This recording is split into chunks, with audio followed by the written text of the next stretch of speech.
There are lots of different places that you can find definitions. I read a number of them. I thought this one actually was a pretty good one. And again, it's a little bit like the general definition that I shared with you as we started off. I think it's a very, very helpful thing to have some clear kinds of pieces of what does inclusive education mean in your mind, you know, as you are advocating. So, educating all students, and so Bruce and Cheryl will be talking about, does all really mean all, which is a big controversy in inclusive education. But when it's really inclusive, it's all students in age-appropriate general education classes. So being in classes that are age-appropriate for the student and being engaged in learning that is age-appropriate for the student.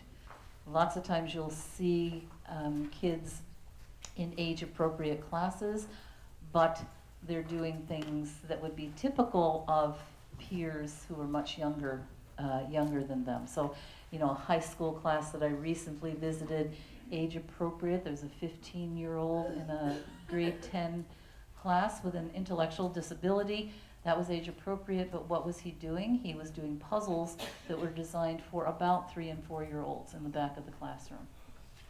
So educating all students in age-appropriate general education classes in their neighborhood schools with high quality instruction.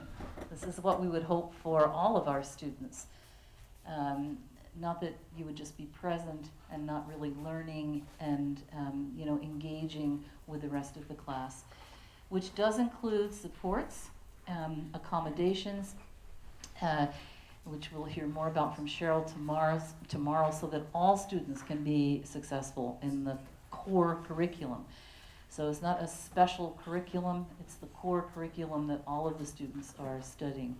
And I'm sure we're going to hear a lot more from Kathy and Kim at some point about what does an inclusive school look like.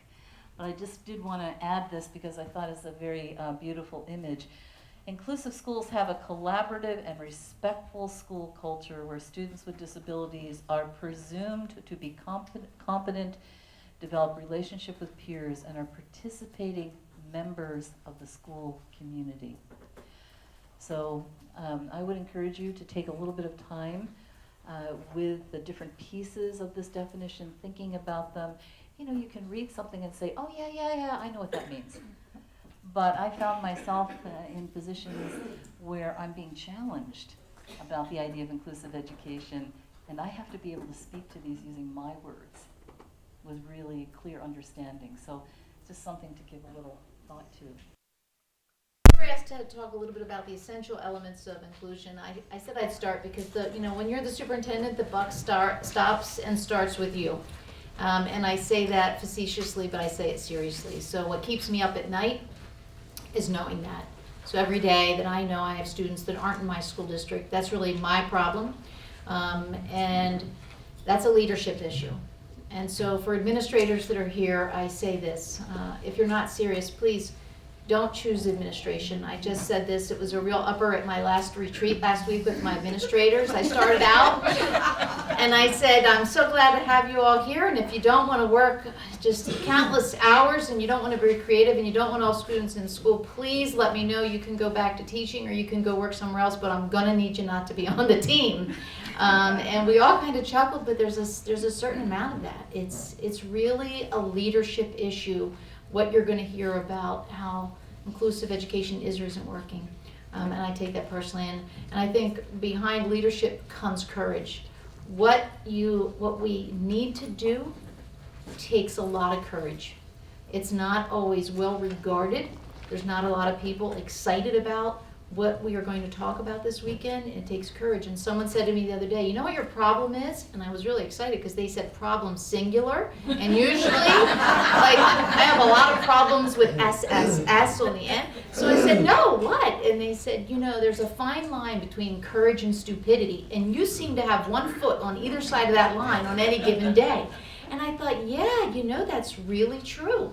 There is, and I guess if I'm willing to put 2 feet on the wrong side of the line, this would be, and I can't do it for everything as a superintendent, but this is one. This is one thing that I will always and have done it. You might get fired, and I got pretty close to that, and it may not be fun all the time, but what happens is it's going to change our community and our world. One of the aspects that I look at, because it's really where I spend a lot of my time, and it's professional development, and it's working with teachers. And teachers have a very hard job. You walk in the door and you've got 30 little people looking at you, or you have multiple classes that you're teaching, and every year, even though you think that you can use the same things, what changes are the students, and so that forces you to think a little bit more creatively. And one of the things that we have been doing as professional development within, when we're thinking about inclusive schools, is it's really not about special education. The issue really comes to what are we doing in general education? How are our classrooms set up so that we can differentiate the instruction for our students? Because what happens is trying to keep everything the same, because it's easier for us sometimes as teachers, we have to really think about how can I as a teacher differentiate the instruction and work on with the multiple levels. Because even if I were to take all of the students that we label as a student with a disability, I'm still going to need to differentiate because every other student is not exactly the same. So one of the things that, and I think as Nancy has shared a little bit about forcing things down people's throat, right? And a lot of times with what we do with teachers is we give them, here's this great initiative and this is what we're doing. And what I have learned throughout my career is the conversation of sitting with teachers for numerous hours. And I can tell you that I spend a lot of hours with teachers in professional development in their classrooms and having conversations and thinking about it differently. And so when someone says, well, I don't want those children in our class, then I have to think about, so how do we think about it differently? Because our job here as a district is that we value children. We don't value certain children, but we value children. So how can I help you? How can I support you so that you can value the children in your classroom, so that I'm really teaching children and I'm not teaching someone with a disability or someone who's gifted or someone who's, because we label. So it's almost like we have to get rid of the labels and just teach the children. So professional development is very important to me and to our teachers. And I think as I work with teachers, the biggest thing to overcome is fear. And once they know that they can take the risk, and I always tell them, we're never going to just come up with this little package and say, now we've figured it out.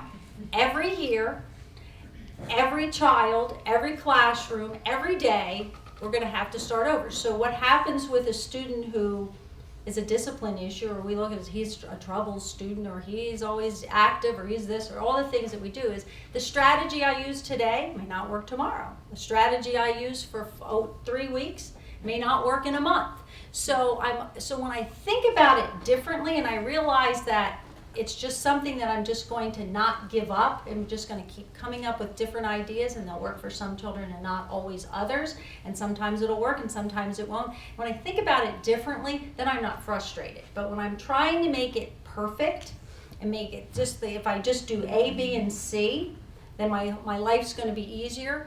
And sometimes we just have to take a look at it differently because we're dealing with different people. Yeah, So that's disappointment. Yeah, and disappointment. So one of my phrases often is that as long as we're talking about a school offers inclusion or doesn't offer inclusion, we know that we are not there yet. We are not there yet. Because inclusion isn't a certain type of programmatic offering. Eventually we'll just be calling it education. Cannot wait. Because even the term inclusion, even though it's the goal, it becomes something with its own kind of shadow, if you will. I think the idea of institutional presumption that students attend their neighborhood school in a general education classroom. The institutional presumption. And combined with that, that it's invisible or seamless.